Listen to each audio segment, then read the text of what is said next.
just because you have success in this world doesn't mean you're always blessed.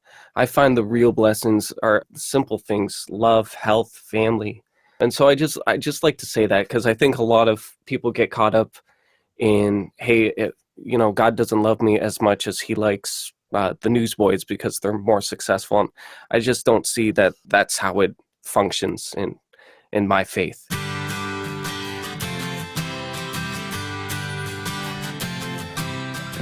You are listening to the Christian Music Archive podcast, part of the New Release Today podcast network. I'm your host, Dave Maurer. Each week, I share stories about Christ, community, and music, chatting with musical guests who you will find listed on the pages of the Christian Music Archive. There are thousands of creative men and women who have helped shape the soundtrack of the Christian faith, and we get to hear their stories, learn about how Christ has made a difference in their life, and hopefully along the way, we'll learn how we can be a better part of our community. When I first started this podcast, I was worried that it would be tough finding guests to be on the program. So I sent out over 300 invitations, thinking I might get about 5% of the emails responded to. But I was really surprised when I received nearly a full year's worth of artists writing back saying, "Yeah, I'd like to chat with you." I'm telling you this now because I still have another dozen episodes recorded that I'm currently editing. And I've also got some pretty cool guests lined up to share their stories. But I also wanted to mention this because I had a really busy January and February, recording as many as 5 interviews each week. Now, the drawback to recording so many episodes at once is that some of the interviews can get a bit dated, and today's interview is one of those. Back in February, I talked with Shawn and Michael Cavallo, better known as Manic Drive. And today you finally get to hear that conversation. So just be aware that some of the dates and things that we were talking about are about 3 months old. We had a lot of fun in that conversation, so be sure and stick around for my conversation with Manic Drive. Before we hear today's conversation, I want to take a couple of minutes to tell you about another great program run by Mercy, Inc. Bridge to Reading is a program run in 12 Central African countries, as well as the country of Colombia in South America. This program teaches adults how to read and write in their own language, which has a number of benefits. Just think what advantages come economically to people who can read and write business transactions. And in many of these countries, women are marginalized after they pass through their childbearing years, so being able to read and write offers them dignity in the home. Or my favorite story is of pastors who are teaching the gospel but can't read it, so they have their children read the Bible to them. Just think what it would be like for these pastors to be able to read God's Word on their own. If you want to find out more about the work Mercy Inc. is doing through Bridge to Reading, head over to christianmusicarchive.com/mercy. There, you can read about our partnership with Mercy Inc., as well as see how you can get involved and further the work of teaching adults how to read around the world. That's christianmusicarchive.com/mercy. And thanks for your willingness to help. Brothers Shawn and Michael Cavallo have been singing and performing together since 1997. In 2004, they formally started their band Manic Drive and released a couple of albums that were quickly recognized by the Canadian Gospel Music Association with 4 Covenant Awards. Then, in 2015, they received a Juno Award for the Best Christian Canadian Album. Sitting down with these guys was a lot of fun, and I really appreciated Shawn and Michael's intent to make music that will share their faith in places that might not be open to traditional Christian music. Rather than recap everything in this conversation, let's jump right into the conversation I had with Manic Drive.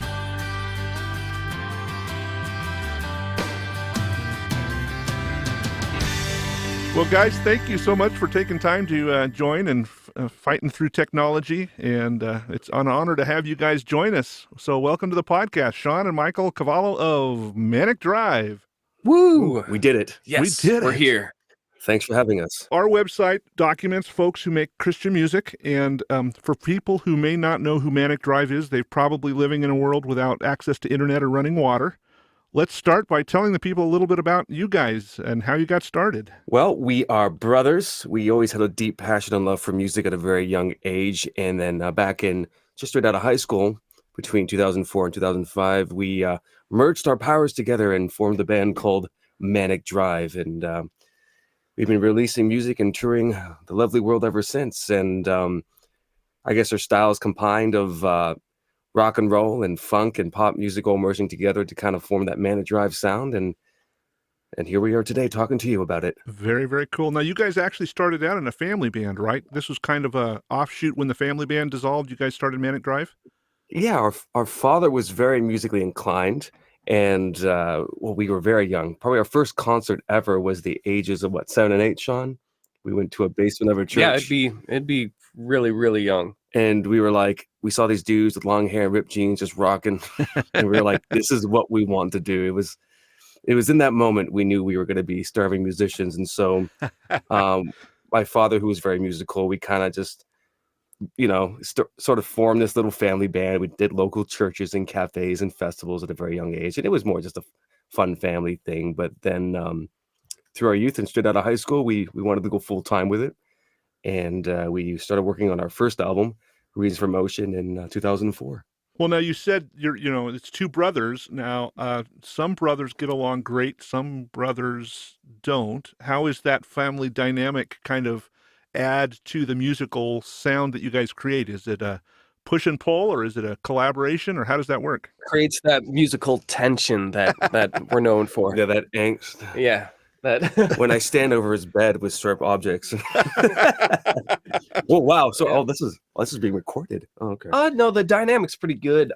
We got a lot in common as far as musical tastes and stuff like that. So musically or working together, it's pretty like we got our differences, but I think the cool thing about being so close is you could be really honest. With other bandmates that aren't family members, sometimes it's hard to shoot them really straight and just raw. And we get that kind of dynamic, and I think that's important for creating anything, any art form. I think it's pretty important. So you might be hearing my baby in the background. By the way, he's doing some background vocals right now. That's awesome. And we have a brand new baby, right? Yeah, he's straight off the shelf, brand new baby in stores fresh everywhere. from the press. Fresh from the press.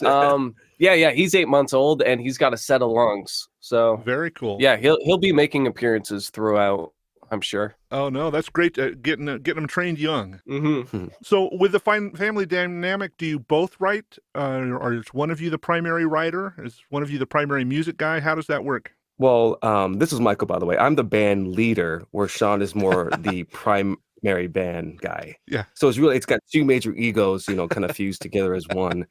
So I would say, yeah, Sean's the primary writer. I do a lot of co-writing and things of that. But Sean, I think you beat me on a point system a little bit. You wrote more songs on the last album than I did. Congratulations. Very good. Yeah. Yeah. No competition there at all. No, I have much better dance moves though. There you go. That's the important part, right? I'm the family favorite, though.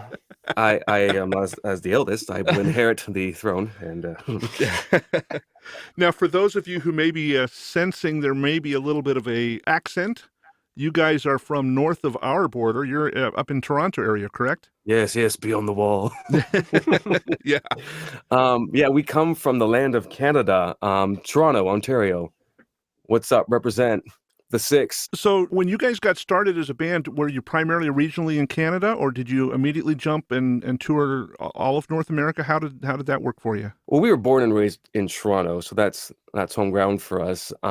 We started branching out across Canada in the U.S. Mostly 2005 is when we started touring a little bit more heavily. We would do some power weekends here and there as teenagers, and we got to actually do some pretty cool concerts in our youth. But as far as really heavily touring was 2005 is when we started hitting the road. I've heard some folks talk about the difference between touring in Canada and touring in the U.S. Have you guys experienced? Is there something different in audiences, or is it pretty much the same? There's a lot of similarities. Just Canada's like a massive in size and smaller in population. So actually touring across Canada is pretty painful. We've done it a couple times, but you got to think there's like a dozen cities across something that's wider than the United States. Yeah. So yeah, touring gets a little bit tricky, but we love playing as much as we can in the hometown. There's just a lot more opportunities and people in the U.S. and also just Christian music as a whole is a lot more prevalent in kind of American culture than it is in Canadian. Yeah. So it kind of just picked up naturally more for us in the US. So that brings up the question. You said Christian music specifically. Obviously, we're the Christian Music Archive, but you have intentionally decided to write music that points to a faith perspective. Was that a specific choice, or is that just an outflow of who you are? We were just going where the money was. Yeah. So going back on our childhood again, Shawn and I, well, actually through our parents, so taking us to these sort of church concerts in these basements back in the 90s when that was cool, when we were little guys. Yeah. We just were fans of it, simply put, right? So our dad and mom introduced us to a lot of great Christian artists such as DC Talk and Striper and Audio Adrenaline and Newsboys, upon other even local artists in the area from Toronto. And we just fell in love with that whole scene, buying the albums and everything back in the day. And seeing them in concert. And so we just naturally just kind of went into that scene just because we were fans. Yeah. I don't think we had this whole, what do you call it? This whole like religious epiphany. We're like, we are going to be a Christian. Yeah, we were just so young, and we were so familiar and comfortable with the church. So that's what we knew, and that was our world, and we wanted to express it. And that obviously we grew from that. Because that's not sustainable for the amount of time we've been doing this for. But, as our faith grew, we grew. And the whole thing kind of was just this fluid transition. It wasn't this heartbreaking testimony and we made a crazy decision. It kind of just was like a slow and steady growth. Yeah. So basically, you're making music that expresses who you are as individuals. And part of who you are as individuals is followers of Christ. And so that's going to flow out into your music. Yeah. I would say that's naturally, that this comes out natural with any artist in any art form. Their life and what inspires them is always going to come through in their art, right? Yeah. Well, I've talked to a lot of people who have said, well, I had the decision to make that I was going to focus on the Christian market or not. And there are people that have done equally well in both decisions. And so it's always interesting to me to kind of hear, if somebody were to come up to you and offer you a contract on a major label, it's not like you're going to turn it down. But if they're going to tell you to change your music content, how does that fit with what you're thinking? Well, first off, any label that's listening right now that wants to give us a contract, we'll take it. We will take it. We will sell our souls for that. Definitely. I mean, we're businessmen too. So Right. Obviously this is a music industry. And of course, any opportunity for any artist, if a great connection happens with whatever label or company that wants to invest into your art, that's a great thing. We definitely don't care in which field, mainstream or not, how that works out. Most of our, and we keep on saying this in interviews, because a lot of Christian media outputs don't really understand that the majority of our fan base aren't Christian listeners. I think just in Christian music, we are considered Christian musicians, and especially we've been on the Christian radio charts. We've done all the major festivals. Most of our live events are Christian based. But because of opportunities kind of beyond our control and what's happening with Spotify and just the algorithms that pick up and getting some placements on whatever happens online in that world, most of these viewers are coming to our YouTube channel or something like that. And you see a lot of comments being like, wait, is this a Christian band? Yeah. I didn't know they were a Christian band. And so we're living in a really cool time because that's how we grew up with Christian music. We grew up with, like Michael said, DC Talk or Newsboys, where it was more of a tool as an outreach, I think, to kind of have just starting some dialogue with people that might not have the same culture or mindset as you. And that's kind of where we stuck in Christian music, where I think nowadays a lot of Christian musicians are just wanting to stay in the safety net of Christian music. We kind of grew up when Christian music was kind of outside the church walls. Yeah. And so that's still very true to what we do, without kind of going overboard or over spiritual. It's just like, we just want to create that conversation. Yeah. And a lot of people out there, they don't speak Christianese. They don't know what you're talking about, and you just need to say something fun, something super simple, and then have them be like, "Hey, what are you guys talking about?" After you kind of have that starting conversation with them. Yeah. So that's kind of where the space that we want to be. It's a hard space to be in because you get in that spot where the mainstream market might think you're too Christian, and then the Christians don't think you're Christian enough. Yeah. But we just like playing that space, and that's kind of where our heart's at, and we're kind of stubborn with it. We're like, no, we're going to be right here. And a lot of people say, choose a side. You got to be secular or Christian. We're like, no, we're staying There's that right here. There's that word again. And yeah, secular. Is that a secular painting you got hanging up there? Is that secular? I drive a Is secular car. Is that TV secular? It's Samsung. Is that even American? Well, I talk about that as a plumber. Am I a Christian plumber or a secular plumber? Yeah. Got to be dealt with one way or the other, right? And I'm not going to necessarily call a Christian guy just because he does it different. Yeah. It's funny how art, we put this kind of tag on it. Well, I can't really look at that because it's not Christian, but we don't do that with anything else that we consume. Yeah, and I think the importance like there is a power and importance to music and art and expression, and to have a Christian mindset. A lot of people are going to want to show their kids or family members that it's like a safe zone, It's kind of like taking your kids to a PG-13 movie. You're kind of just ensured that, hey, this is going to be okay to listen to, which is totally cool. PG-13 though? I don't know. PG-13 gets a little tricky. Yeah. Are you taking your 8-month-old son to a PG-13? There's the question, right? Yeah, PG-13 months. We're very progressive. Yeah. Yeah. Oh my gosh. Well, I mean, Yeah. and there's absolutely space for worship, for music that is directed to a church market. But I'm really at the place in my life right now where I'm trying to say, okay, if I'm going to be able to talk to people about my faith that don't know about faith, I have to speak their, not so much speak their language, but be in places where they would say, that's interesting. Tell me more. Yeah, and a lot of Christians kind of, I don't want to say a lot of Christians. It's kind of been a little bit overlooked in Christianity to learn how to speak to people that haven't been introduced to it, or might have some sort of just bad vibes, like some sort of stigma on it. Because there's Christianity's wrapped up in a ton of world history and a ton of politics and things like that. It can get really confusing. Yeah. So if someone is coming from the other side and they want to hear something, you got to learn how to be able to actually open up, not be scared, not be threatened by it, and have that conversation. Like I said, Manic Drive's not doing anything crazy with our lyrics. This isn't something that's so extreme and we're doing something new. This is just something as basic as just being like, yeah, we're Christians and some of our music is listened by non-Christians, and we think that's really important, and we're not going to slam a Bible over their head. We're just gonna say a couple things, throw it out there. If they dig it, cool. And I think that kind of just slightly changes someone's perspective of a Christian, just to be like, hey, okay, cool. It's not like this extreme oversight.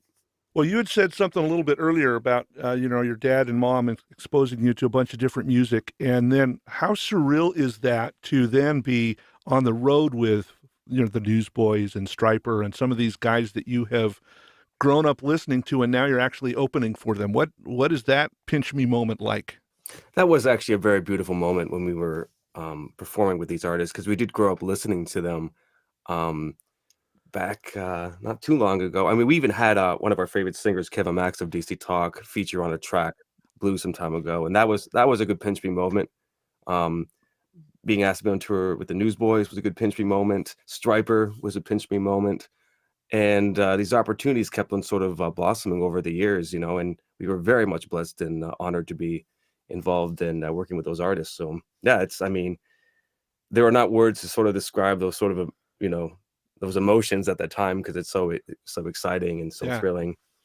But so walk me through the first phone call you get for one of those artists. Who was the first the first big artist that you're touring with? What was that phone call like? Actually, repeat that question, because you broke up just a little bit there. It was an internet connection. Sounded like thing. the Borg a little bit. You are being assimilated.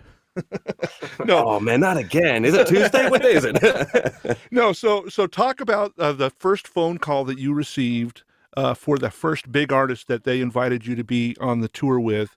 What was that moment like for you when you hung up that phone and looked at each other and said, "Oh my gosh, we just..." Oh, it was always baby steps with us. We never kind of just like broke the market. There was always just like a baby step. I think the first artist we did a national tour with would have been 7 Day Slumber, which they would have been just solid. It wouldn't be DC Talk, DC Talk, Caroline. and then same with radio. It's just like a radio station in Florida picked you up, a radio station in Dallas picked you up. You got one show with Skillet. You got one show with, I don't know, bands back in the day, Pillar. Yeah. So it was just like a step by step by step, and it was, I think the biggest moment, I guess Winter Jam would have been a big moment for us. That was a surprise because That's a good one. that's Yeah. pretty much like an impossibility to Mhm. get on as far as being an Yeah. independent artist. It's like, why even bother? And then we were able to make that. So that was kind of incredible because we're going from decent tours from like Audio 8, Group One Crew, Yeah. Royal Taylor, like they're solid tours and a ton of fun too. Like an arena tour was our biggest kind of step, I think. Yeah, And that Winter was Jam pretty was recent. That was like a couple years ago, right? That's where I first got acquainted with who you guys were, was at Winter Jam in Portland, Oregon, and it's like, oh, I've got to dig into this a little bit more. This is a cool, fresh sound, and so that was fun for me to be able to see that. What kind of opportunities came about because of that stint on Winter Jam? Well, that's hard to judge because we're the following year, and then this whole pandemic There's happened. this So thing you're going like, around the world. It's it was the weirdest thing to kind of like get off of Winter Jam and have all this momentum, and then everything just stops. yeah. What happened? Do you know? John, did you know what happened? What did you do? What did you do? But yeah, definitely like on the tour and right after the tour, doing summer festivals and stuff. It definitely helped. And it was a lot of fun, a lot of work, and we got to meet a lot of new fans. A lot of people would kind of be familiar with our name, which was cool, and they were able to kind of put a face to the songs, which was important. But yeah, it's definitely crazy. Yeah, well, just never imagined that. The beautiful thing, there was never just one phone call. I mean, there was maybe a dozen or so of calls and people reaching out saying if we'd be involved in doing a certain opportunity or a tour, or even getting a call for Air One Radio, landing that with Walls, our single, Dude Perfect, landing that, and them supporting our music over the last couple of years. Dude Perfect is like a viral YouTube channel, Right. and they called us up out of the blue, and I didn't know who they were. And they're like, "Can we use your music?" I was like, "Why? Who are you?" And then I looked them up. I was like, "Oh, okay, I get you. Yeah, you could use a couple tunes." When Tom Cruise called us, he's like, "Let me help you." I'm like, that never happened. No, I made that. But yeah, it's always been like tackling like a lot of small battles, and then you get a couple cool things, and you just keep on going on for the ride. So you've probably had this question asked about 1,000,001 times in the last 11 months. The brakes get put on. It's like somebody didn't pay the electric bill, and now everything comes to a screeching halt. How did you guys pivot? Because you guys are still doing stuff. In fact, you guys are kind of digging into some extra creativity stuff since you're not on the road as much. Yeah, we were a little fortunate. I know it's been a hard year for a lot of people, especially people in the music community or any entertainment community.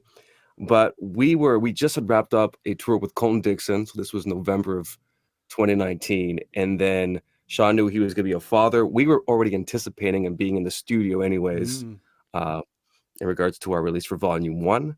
So we were already planning like, okay, we're not going to be touring as heavily just because, we knew Shawn was going to be a brand new dad. Yeah. And we wanted to really be heavily involved with the studio, releasing new material. And we wanted to do a lot more music videos and things like that. So we were going to take on dates, but that was sort of our plan for 2020. Yeah, we kind of saved up for some studio time. And so when things went to a screeching halt, we were like, yeah, we obviously missed out on some shows and opportunities and festivals, but we were already anticipating on doing some releases and such. So, and that Shawn could have been home as a as a father with a brand new baby Yep. boy, you like him, right? You like him? Yeah, Good. I'm getting Okay, good. Okay. What's the return policy?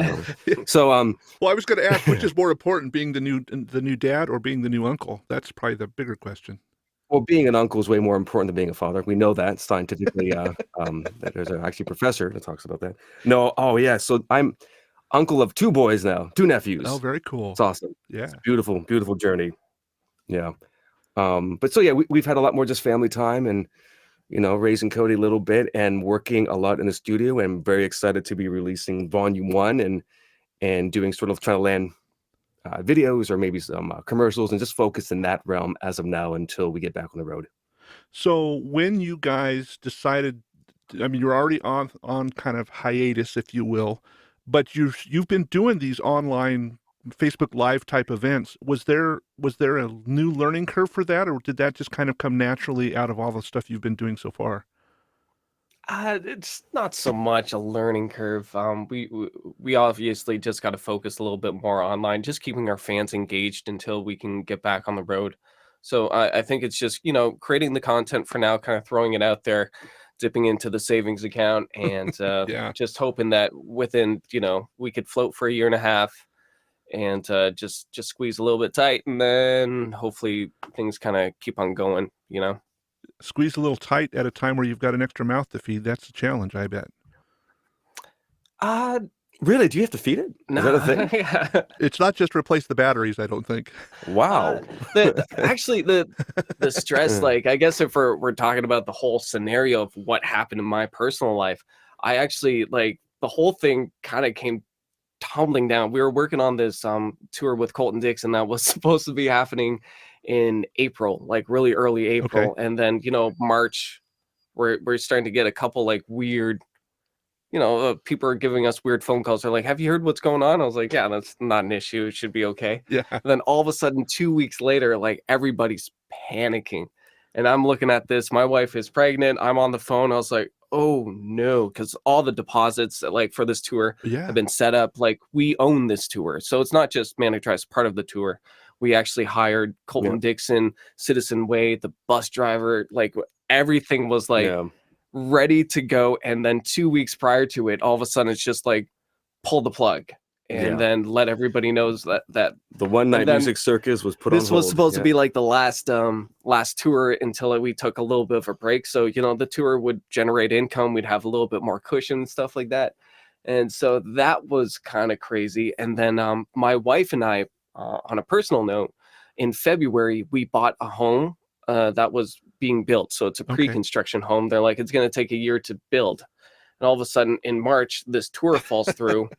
The real estate market in Canada starts tanking like really quick. And we're like, do we sell? Because if we don't sell now, we might like the jump from selling our current home to the new home might be too. So it's like, do we want to take that gamble, or do we just like sell now? We know the price, we can get out of the market and just see what's going on. So we sold our house like the same time the tour got canceled. And then we're like looking at it, and my wife is pregnant, and the house is closing in May, and we're homeless, and the baby's coming in June. And then Tom Hanks got sick. It was too much. I was just like, oh man, like, I'm a Christian musician out of a job, I'm homeless with a baby coming. It's not your ideal situation, but luckily my dad, who's been very involved in our music career, he has a bigger home, and I was like, hey, we're gonna have to lay low for a year with you, with my wife and kid, and he was cool with it. So it's not it's, you don't really go about bragging about how, hey, I moved in back with my dad. But for the current scenario, I'm really happy I don't have the pressure of a mortgage right now. So I'm taking it as a blessing. We're actually having a lot of fun. We spend a lot of time like on the road together as well. So it's pretty natural just coming back in here, and we're all kind of like a mini little Brady bunch. Hey, Dad, can you get some meatloaf up here? Some nachos? Yeah, we know as grown-ups, you got to be very mature about these things. We said nachos! Stop it! We're doing an interview! I'll do it later! Quiet, old man! Oh, goodness. Yeah. So there's a little bit behind the scenes, but we're in a good position. That's not, we didn't lose our house. We're just kind of temporarily out of it, and we're kind of rolling with the punches, just, creating as much music as we can. And then, things should be up and running. We're really excited about it on a personal note and with the band. We do hope things start opening up, and we missed the road and everything. So hopefully that will be coming in a theater near you. A lot of people, Yeah. a lot of people ask us, what's going to happen? Aren't you worried? Like, what's going to happen if you lose your career? And I always say to them, I was like, worst comes to worst, and I need to get another job. Like, worst case scenario, I'll make more money. That's the worst that could happen right now. Oh, you've actually thought this through. Good for you, man. Michael has no plan B. He's gonna join Striper. I'm gonna join Striper. Oh, there you go. So you released Volume 1 in November. Do I understand correct? You're working on Volume 2. Correct.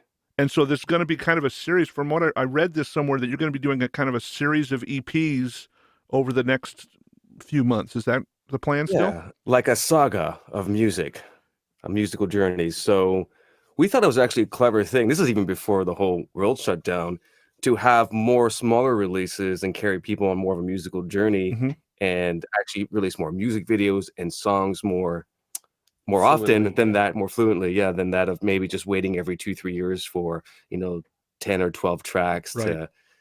And then sometimes half of those tracks don't even get really the platform or attention that they need. So we're like, well, let's try a new concept of maybe just doing I guess small albums would be the technical term, of several tracks where we can just really fixate and focus on them, and then do music videos with that, and just kind of keep it busy with that. And so we just kind of tried it as a new thing, and we will see where that goes. But so far we've had a great time with it, good journey, and the impact has been good, we think. So again, this was all stuff that was kind of pre-planned before the pandemic hit, and you're just kind of the guidance that God, or the vision that God had given you, is just kind of, hey, I've got this thing coming up, and we're going to provide you and cover you through that anyway. If the vision was more clear, knowing that COVID-19 was going to be around, then that would have really helped us plan things more financially. But the way it worked out, we're all really grateful and blessed by how everything's kind of working out right now. And looking forward to moving forward. Wow, I don't deep. know. I'd have to rewind that to see that. Never mind. Yeah. Then you'd have to go backwards to see what he forward. You'd have to go backwards to look forward to my quote on looking forward to moving forward. 2 steps forward, 4 steps back. I don't know, something like that. Yeah, it's great. It's brilliant. Sean's writing a philosophy book. There you go. No one's going to read it. So can you kind of give a sneak peek as to kind of what some of the themes on the new album are, or are you still formulating that? We're such in a preliminary kind of mode right now. So what happens is, like, literally start with like voice notes, or just writing down a couple things on a notepad or on the computer, just about like something. So it's so preliminary, and then you'll sit with those ideas, and then eventually that will get somewhat recorded in some sort of demo. And we sit with a lot of ideas. So we're a lot of the difference between us and a lot of signed Christian artists, there's a little bit more producers or songwriters involved with the process, where with us we keep it in-house as much as possible. One, because we like doing it. Two, we want it to be authentic, coming from us. And three, there's not many options out there for Christian songwriters, actually, so that do pop rock kind of stuff. So we like to sit with it and see which songs kind of keep us excited for the longest, and have longevity to them. So the whole process. And with the songwriting process with Volume 1 was that a lot of it that we were writing about was very personal, that was happening within recent months. So I think that was kind of being filtered through to that. And we hope that Volume 2, when it comes out, we still breathe out that same sort of transparency and honesty and that sort of organic message, or right? Just have a lot of fun too with it. Like, when we say transparency, it doesn't always have to be like heavy, serious, and like we're two guys that have a lot of fun, as you can tell with the jokes and stuff. We take life so seriously. Yeah. Well, one of the things that's interesting for me is, we are documenting music from, the 60s all the way through today. And when I talk and interview folks who have been around for a long time, and they're really finding it difficult to make a living in this new era of all streaming, all online. They're used to the touring, they're used to the record label, and all of that stuff bringing income in. And then I talk to Mm-hmm. younger artists like yourselves who are saying, well, we've grown up in the streaming era and this is normal for us. Have you had any Yeah, Mm-hmm. have you had any of that kind of thought process about how it's different for you, or is that's just what it is? Yeah, we kind of were around during that transitional stage in the music industry, where we almost, well, being young fans of music, but then we remember the whole thing with the physical units, and Mm-hmm. then things became more stream and more digital, and then that becoming a thing. Well, we just talked about albums, and now they're being more like people are just releasing EPs or singles now. Yep. Obviously, things like Spotify and streams and that, get your music out there, but your royalties are kind of cut back a little Yeah. bit. So definitely a new change. For us, what we actually focused on, which is the disadvantage now doing the current status of the world, but was touring, merchandising, connecting with people, going out of there and actually focused on that element and taking advantage of the digital platform, that streaming thing, but being okay, guess what? I guess we got to now do a lot more, a lot more actual physical touring and things like that, because there's always new ways to make money and to financially get creative, right? Yeah. So you do a lot more You know, merch stuff, you do a lot more physical appearances, and that's where the income comes rather than the music hmm is more an advertisement for, hey, we've got a show coming up. This is the stuff we'll be playing kind of a yeah. thing. And we were blessed with some YouTube channels. So Sean talked about Dude Perfect and other sort of like sport related channels that have really helped us, create a beautiful platform for our music to reach people. So it's how you look at it. Obviously the world's always changing technologically, and so Yeah. sometimes it's the game of playing keep up. Yeah. Yeah. Well, it's been interesting as you guys have been talking about all of these, the kind of how the path unfolded before you. It seems really evident to me that God has laid this out for you, even if He didn't tell you the specifics of the deal, but that it's just these series of small steps that God has said, nope, I've got this plan, and it seems to be working out really well for you guys. man. Like I said, we're very grateful for what's happening in our lives personally and stuff.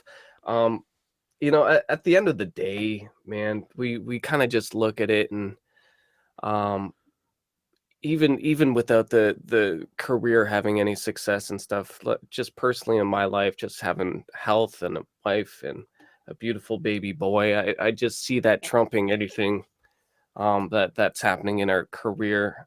And as much as I'm grateful for what has happened in the career, I think just you know I see the real blessings just in the simple things, and I just like to say that just because there's a lot of fans and or people that might be listening, being like, hey, you know, uh, if I try a music career and I fail at it, that means I'm not blessed, which isn't the Hmm. case.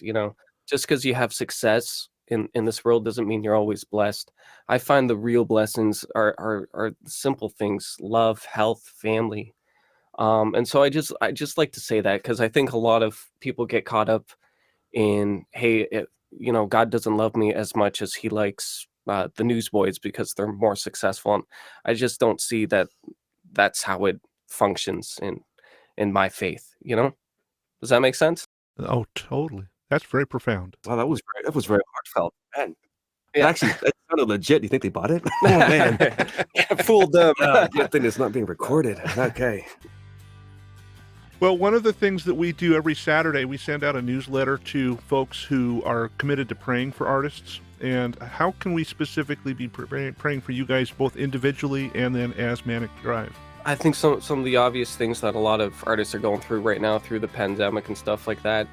More just to get rid of the fear and the anxiety that you constantly have to battle, and just feel kind of secure in once again your faith and the people that surround you in your walk. I think that's all you could really ask for. At the end of the day, we're hoping Manic Drive, powers through this, and we're stronger than ever. But yeah, I think just kind of letting go of that fear and anxiety might be a cool request.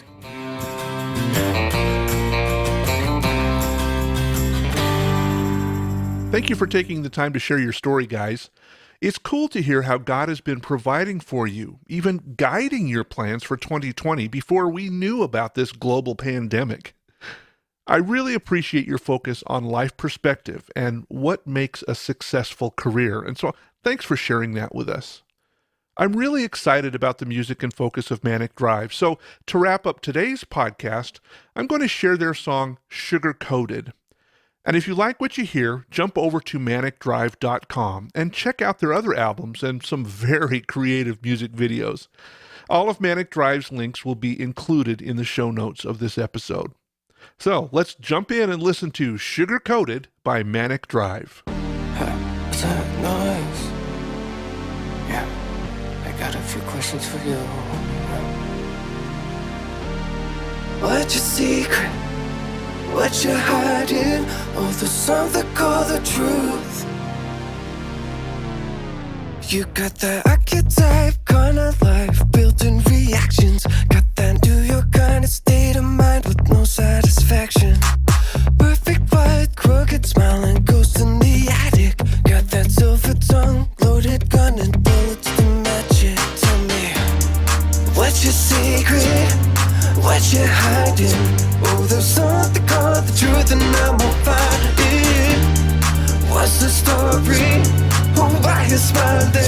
Oh, there's something called the truth. I want you. Talk to me.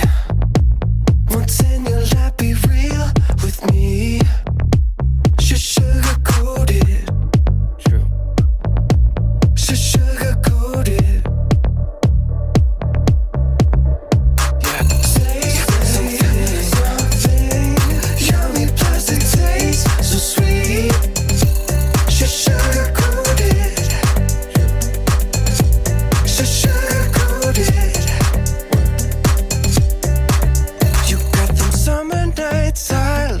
Keep it dramatic. Spend your whole long life keeping prestigious status. Or Gucci goes so cute. Keep up the image. Give me that gimme attitude with all of the gimmicks. Ha! What's your secret? What you hiding? Oh, there's something called the truth and I'm on fire. What's the story? Oh, why you smiling? Oh, there's something called the truth. I want you. Talk to me. Once in your life, be real with me. Sugar coated. True. Sugar coated. Nice. Say something. Yummy plastic taste, so sweet. Sugar coated, tastes like candy. Sugar coated, tastes like candy. Who's a man in the mirror? It's you. Who's a man in it talking to you? No one else by myself in this room. I guess it's safe to assume I'd be lying if I'm honest with you. Compromise, so I'm bending the truth. Pardon me, I don't mean to be rude, but I got a few questions for you. What's your secret? What you hiding? Oh, there's something called the truth and I'm on fire. What's the story? Why you smiling? Oh, there's something called the truth. That I've been you. That I've been you. That I've been you. Talk to me. Once in a life, be real with me. Sugar coated. Tastes like candy. Sugar coated. Tastes like candy. Say something. Yummy plastic taste, so sweet. Sugar coated. Tastes like candy. Sugar coated. Tastes like candy. As always, thanks for joining me for this conversation today. I am grateful that we get to spend this time together each week hearing stories of God's amazing faithfulness. As a regular listener to this podcast, would you mind taking a few minutes and rating it on your favorite podcast app? Reviews and ratings really help spread the word so that other folks can hear about these great conversations. And if you have comments or questions for me, please feel free to drop me a message on any of the social media platforms. You can find me on Facebook, Instagram, Twitter, and Patreon by searching for @CCMExchange. Or you can always drop me an email on the website christianmusicarchive.com. I'm really looking forward to our time together next week when I have another great conversation with one of the musicians you'll find on the pages of the Christian Music Archive. So until then, remember this: God loves you. In fact, He's crazy about you.